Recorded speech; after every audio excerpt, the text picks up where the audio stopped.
ಧರ್ಮಸ್ಥಳ ಗ್ರಾಮದಲ್ಲಿ ಶವ ಹೂತಿಟ್ಟ ಆರೋಪ ಪ್ರಕರಣ ಎರಡನೇ ಪಾಯಿಂಟ್ನಲ್ಲಿ ಶೋಧ ಕಾರ್ಯ ಆರಂಭಿಸಿದ್ರು ಎಸ್ಐಟಿ. ಅರಣ್ಯ ಪ್ರವೇಶದ ಆರಂಭದಲ್ಲೇ ಈ ಎರಡನೇ ಪಾಯಿಂಟ್ ಇದೆ. ಸಮಾಧಿ ಆಗಿತಾ ಇರುವ ಪಂಚಾಯಿತಿಯ 20 ಕಾರ್ಮಿಕರು 6 ಅಡಿ ಉದ್ದ 5 ಅಡಿ ಅಗಲ ಮಾರ್ಕ್ ಮಾಡಿ ಗುಂಡಿ ತೆಗೆದಿದ್ದಾರೆ. ಸುಮಾರು 4 ಅಡಿ ಆಳವನ್ನ ಅಗಿಯಲಿದ್ದಾರೆ ಕಾರ್ಮಿಕರು. ನೇತ್ರಾವತಿ ಸ್ನಾನಘಟ್ಟದ ಬಳಿ ಈ ಒಂದು ಶೋಧ ಕಾರ್ಯ ನಡೀತಾ ಇತ್ತು. ಸ್ಥಳಕ್ಕೆ ದೂರುದಾರನನ್ನ ಕರ್ಕೊಂಡು ಬಂದಿದ್ದಾರೆ ಎಸ್ಐಟಿ. ಸೊ ಇವತ್ತು ಎರಡನೇ ಹಂತದ ಕಾರ್ಯಾಚರಣೆ, ನಿನ್ನೆ ಮೊದಲ ಹಂತದ ಕಾರ್ಯಾಚರಣೆ ಮಾಡಲಾಗಿತ್ತು. ಚಾಪ್ಟರ್ 1 ಕ್ಲೋಸ್ ಆಗಿದೆ, ಅಂದರೆ ಪಾಯಿಂಟ್ ಮಾಡಿದಂಥ ನಂಬರ್ 1 ಅಲ್ಲಿ ಏನೂ ಇಲ್ಲ ಅಂತ ಆಗಿದೆ. ಸೊ ಇವತ್ತು ಪಾಯಿಂಟ್ ನಂಬರ್ 2 ಎರಡನೇ ಸ್ಪಾಟ್ ಏನು ಗುರುತು ಮಾಡಲಾಗಿತ್ತು, ಅಲ್ಲಿ ಏನಾದರೂ ಅಸ್ಥಿಪಂಜರ, ತಲೆಬುರುಡೆ ಅಥವಾ ಸಂಬಂಧಪಟ್ಟ ಏನಾದರೂ ವಸ್ತುಗಳು ಸಿಗುತ್ತಾ ಅನ್ನೋದೊಂದು ಕ್ಯೂರಿಯಾಸಿಟಿ. ಈಗ ಆಲ್ರೆಡಿ ಕಾರ್ಯಾಚರಣೆ ಪ್ರಾರಂಭವಾಗಿ ಮುಗಿಯುವ ಹಂತಕ್ಕೂ ಬಂದಿದೆ. 8 ಅಡಿ ನೆನ್ನೆ ಆಗದಿರೋದು, ಇವತ್ತು ಆಲ್ರೆಡಿ 4 ಅಡಿನೂ ಆಗಿ ಹೋಗಿದೆ ಅನ್ನೋದ್ರ ಬಗ್ಗೆ ಮಾಹಿತಿ ಸಿಗ್ತಾ ಇದೆ. ಸೊ ಇವತ್ತು ಮಳೆನೂ ಅಡ್ಡಿ ಇಲ್ಲ. ಧರ್ಮಸ್ಥಳ ಗ್ರಾಮದಲ್ಲಿ ಶವ ಹೂತಿಟ್ಟಂಥ ಆರೋಪ ಪ್ರಕರಣ ಪಾಯಿಂಟ್ 2ರಲ್ಲೂ ಅಸ್ಥಿಪಂಜರ ಸಿಕ್ಕಿಲ್ಲ ಅನ್ನೋದ್ರ ಬಗ್ಗೆ ಮಾಹಿತಿ ಸಿಗ್ತಾ ಇದೆ. ದೂರುದಾರ ಗುರುತಿಸಿದ್ದ ಎರಡನೇ ಪಾಯಿಂಟ್ನಲ್ಲಿ ಶೋಧ ಅನ್ನೋದು ಅಂತ್ಯ ಆಗೋಗಿದೆ. 6 ಅಡಿ ಆಳ 6 ಅಡಿ ಅಗಲ ಗುಂಡಿ ತೆಗೆದಿದ್ದಾರೆ ಎಸ್ಐಟಿ. ಎರಡನೇ ಸ್ಥಳದಲ್ಲೂ ಅಸ್ಥಿಪಂಜರ ಪತ್ತೆ ಆಗಿಲ್ಲ ಅನ್ನೋದ್ರ ಬಗ್ಗೆ ಮಾಹಿತಿ ಸಿಗ್ತಾ ಇದೆ. ಬಹಳ ಪ್ರಶ್ನೆ ಇತ್ತು, ನಂಬರ್ 1ರಲ್ಲಂತೂ ಇಲ್ಲ, ನಂಬರ್ 2ನಲ್ಲಾದರೂ ಇರುತ್ತಾ ಅಂತ. ಬಟ್ ಎರಡನೇ ಸ್ಥಳದಲ್ಲೂ ಕೂಡ ಯಾವುದೇ ರೀತಿಯಾದಂಥ ಮಾಹಿತಿ ಅನ್ನೋದು ಸಿಕ್ಕಿಲ್ಲ. ಅಸ್ಥಿಪಂಜರ, ತಲೆಬುರುಡೆ ಅಥವಾ ಮನುಷ್ಯನಿಗೆ ಸಂಬಂಧಪಟ್ಟಂಥ ಬಟ್ಟೆ ಆಗಿರ್ಬೋದು, ಅಥವಾ ಏನಾದರೂ ಮೈ ಮೇಲೆ ಒಡವೆ ಏನಾದರೂ ಇದ್ದರೆ ಅದಾಗಿರ್ಬೋದು, ಏನು ಯಾವುದ್ರ ಬಗ್ಗೆನೂ ಕೂಡ ಒಂದು ಚಿಕ್ಕ ಕುರುಹು ಅನ್ನೋದು ಸಿಕ್ಕಿಲ್ಲ. ಅಲ್ಲಿಗೆ ನಂಬರ್ 1, ನಂಬರ್ 2 ಫೇಲ್ಯೂರ್ ಆಗಿದೆ. ಸೊ ಆ ವ್ಯಕ್ತಿ ಗುರುತಿಸಿದಂಥ 2 ಸ್ಥಳಗಳಲ್ಲೂ ಕೂಡ ಏನೂ ಇಲ್ಲ ಅನ್ನೋದು ಗೊತ್ತಾಗ್ತಾ ಇದೆ. ಸೊ ಹಾಗಿದ್ರೆ ಮುಂದೆ ಏನು? ಇನ್ನೂ ಸುಮಾರು 11 ಜಾಗಗಳು ಗುರುತಿಸಿರೋದವನು, ಟೋಟಲ್ ಆಗಿ 13, ಅದರಲ್ಲಿ 2 ಮುಗೀತು ಅಂತಂದರೆ ಇನ್ನುಳಿದ ಜಾಗಗಳನ್ನು ಇವತ್ತೇ ಹೆಂಗಿದ್ರು ಮಹಾಜರು ಮಾಡಿದ್ದಾರೆ. ಮಹಾಜರು ಮಾಡಿರುವಂಥ ಜಾಗವನ್ನು ಇವತ್ತೇನೆ ಅಗಿತಾರಾ, ಶೋಧ ಕಾರ್ಯವನ್ನು ಮಾಡ್ತಾರಾ, ಇದೊಂದು ಪ್ರಶ್ನೆ ಇದೆ. ಒಟ್ಟಿಗೆ ಅಷ್ಟೂ ಕೂಡ ಮಾಡೋದಕ್ಕೆ ಆಗಲ್ಲ. ಸೊ ಹಾಗಾಗಿ ಈಗ 3ನೇ ಪಾಯಿಂಟಿಗೆ ಹೋಗ್ತಾರೆ ಅಂತ ಕಾಣಿಸುತ್ತೆ, ಅಥವಾ ಒಂದು ಲಂಚ್ ಬ್ರೇಕ್ ಏನಾದರೂ ತೆಗೆದುಕೊಂಡು ಒಂದು ಸ್ವಲ್ಪ ವಿರಾಮ ತೆಗೆದುಕೊಂಡು ಆ ನಂತರ 3ನೇ ಪಾಯಿಂಟಿಗೆ ಹೋದ್ರೂ ಆಶ್ಚರ್ಯ ಇಲ್ಲ. ಯಾಕಂದರೆ ಟೈಮ್ ಇದೆಯಲ್ಲ, ನೆನ್ನೆ ಸಂಜೆ ತನಕನೂ ಕಾರ್ಯಾಚರಣೆ ಮಾಡಿದ್ದಾರೆ 1ನ್ನೇ. ಸೊ ಇವತ್ತು ಆಲ್ರೆಡಿ ನಂಬರ್ 2 ಮುಗ್ದು ಹೋಗಿದೆ. ಹಾಗಾಗಿ ನಂಬರ್ 3ನ ಟೈಮ್ ಇದೆಯಲ್ಲ, ಹಾಗಾಗಿ ಇವತ್ತೇ ಮುಗಿಸ್ತಾರೆ ಅಂತ ಕಾಣಿಸುತ್ತೆ. ಇವತ್ತು ಬೆಳಿಗ್ಗೆ ಸಾಕಷ್ಟು ಬೆಳವಣಿಗೆ ಆಗಿತ್ತು, 3 ಗುಂಡಿನ ಒಟ್ಟಿಗೆ ತೆಗೆಯೋದು ಅಂತ. ಬಟ್ ಅದಕ್ಕೆ ಒಪ್ಪಿಗೆ ಕೊಟ್ಟಿಲ್ಲ. ನೇತ್ರಾವತಿ ಸ್ನಾನಘಟ್ಟದ ಬಳಿ ಎಸ್ಐಟಿ ಶೋಧ ಕಾರ್ಯ ನಡೆಸ್ತಾ ಇದೆ. ಕೆಲವೇ ಕ್ಷಣಗಳಲ್ಲಿ ಸ್ಥಳಕ್ಕೆ ಪ್ರಣವ್ ಮೊಹಾಂತಿನೂ ಕೂಡ ಭೇಟಿ ಕೊಡ್ತಾರೆ. ಪ್ರಣವ್ ಮೊಹಾಂತಿ ವಿಶೇಷ ತನಿಖಾ ತಂಡದ ಮುಖ್ಯಸ್ಥರು, ಅವರೇನೆ ಈ ಒಂದು ಎಸ್ಐಟಿಯ ಮುಖ್ಯಸ್ಥರು. ಅವರೇನು ಇನ್ನೇನು ಕೆಲವೇ ಕ್ಷಣಗಳಲ್ಲಿ ಭೇಟಿ ಕೊಡ್ತಾರೆ ಅನ್ನೋದು ಗೊತ್ತಾಗ್ತಾ ಇದೆ. ಇದೊಂದು ನಾರ್ಮಲ್ ಆಗಿ ಔಪಚಾರಿಕವಾಗಿ ಭೇಟಿ ಕೊಡ್ತಾ ಇದ್ದಾರೋ ಅಥವಾ ಏನಾದರೂ ಡೆವಲಪ್ಮೆಂಟ್ ಇದೆ ಅಂತ ಭೇಟಿ ಕೊಡ್ತಾ ಇದ್ದಾರೋ ಈ ಪ್ರಶ್ನೆ ಇದೆ. ಮೊಹಾಂತಿಯವರು ಆಗಮಿಸ್ತಾ ಇರೋದು ನಾರ್ಮಲ್ ಆಗಿ ಒಂದು ತನಿಖೆ ನಡೀತಾ ಇದೆ ಅಂತ ಅಂದಂಥ ಸಂದರ್ಭದಲ್ಲಿ ಬಂದೇ ಬರ್ತಾರೆ.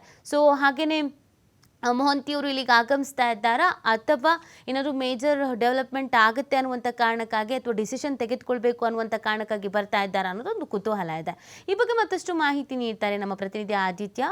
ಧರ್ಮಸ್ಥಳ ಗ್ರಾಮದಿಂದ ಲೈವ್ನಲ್ಲಿ ಜಾಯ್ನ್ ಆಗ್ತಾ ಇದ್ದಾರೆ. ಆದಿತ್ಯ, ಎರಡನೇ ಪಾಯಿಂಟ್ ಕೂಡ ಮುಕ್ತಾಯ ಆಗಿದೆ ಅನ್ನೋದ್ರ ಬಗ್ಗೆ ಮಾಹಿತಿ ಸಿಗ್ತಾ ಇದೆ. ನೆನ್ನೆಗೆ ಹೋಲಿಸ್ಕೊಂಡ್ರೆ ಇವತ್ತು ಮಳೆನೂ ಇಲ್ಲ, ಬಿಸಿಲಿದ್ದಂಗೆ ಕಾಣಿಸ್ತಾ ಇದೆ. ಕಾರ್ಯಾಚರಣೆಗೆ ಯಾವುದೇ ಅಡಚಣೆ ಆಗಿಲ್ಲ. ಸೊ ಹಾಗಾಗಿ ಈ 3ನೇ ಪಾಯಿಂಟಿಗೆ ಈಗಲೇ ಇಮಿಡಿಯೇಟಾಗಿ ಶಿಫ್ಟ್ ಆಗ್ತಾರಾ, ಅಥವಾ ಲಂಚ್ ಬ್ರೇಕ್ ಆ ಥರದ್ದೇನಾದ್ರು ಬ್ರೇಕ್ ತೆಗೆದುಕೊಂಡು ಶಿಫ್ಟ್ ಆಗ್ತಾರಾ? ಏನಿದೆ ಡೀಟೇಲ್ಸ್ ಆದಿತ್ಯ ಅದಕ್ಕೆ ಸಂಬಂಧಪಟ್ಟಂತೆ?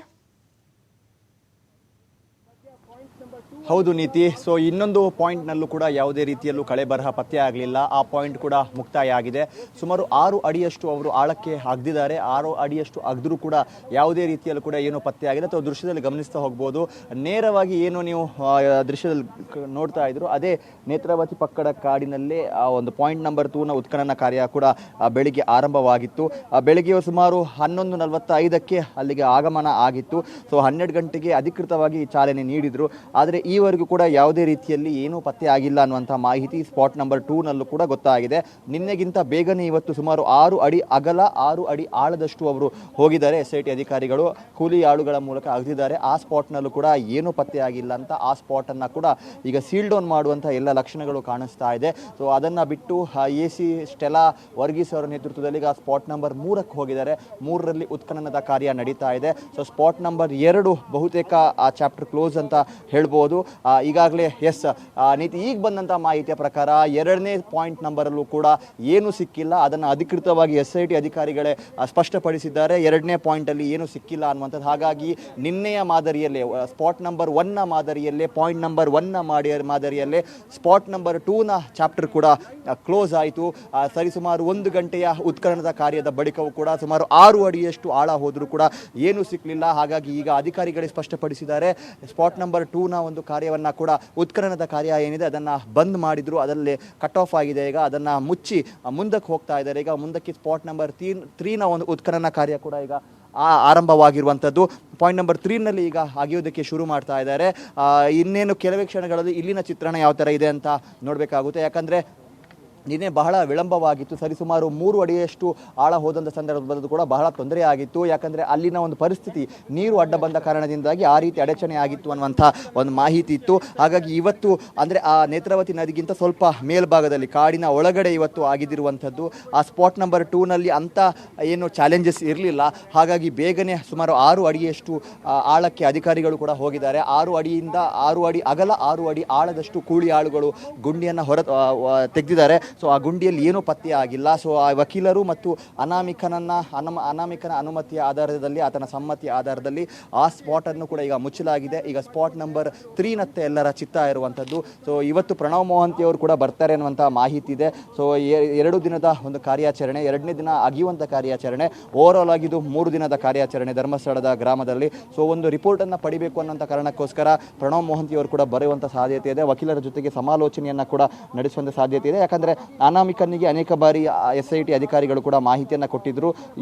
ನಿಮಗೆ ತುಂಬ ಕನ್ಫರ್ಮ್ ಇದ್ದಾಗ, ನಿಮಗೆ ತುಂಬ ಸಮಾಧಾನ ಇರುವಂತಹ ಜಾಗಗಳನ್ನು ತೋರಿಸಿ, ಅಥವಾ ಆತ ತೋರಿಸಿದಂಥ ಸಂದರ್ಭದಲ್ಲೂ ಕೂಡ ನಿಮಗೆ ಇಲ್ಲಿ ಕ್ಲಾರಿಟಿ ಇದೆಯಾ, ನಾವು ಎಲ್ಲೇ ಅಗಿಬೇಕಾ ಅಥವಾ ಯೋಚನೆ ಮಾಡಿ ನೆನಪು ಮಾಡ್ಕೊಳ್ಳಿ ಬೇರೆ ಎಲ್ಲಾದರೂ ಅಗಿಬೇಕಾ ಅನ್ನುವಂಥ ರೀತಿಯಲ್ಲಿ. ಹಾಗಾಗಿ ಸ್ಪಾಟ್ ನಂಬರ್ 1, ಸ್ಪಾಟ್ ನಂಬರ್ 2 ಎರಡೂ ಕೂಡ ಫೇಲ್ ಆಗಿದೆ. ಆ 2 ಸ್ಪಾಟ್ನಲ್ಲೂ ಕೂಡ ಅನಾಮಿಕ ಫೇಲ್ ಆಗಿರುವಂಥದ್ದು.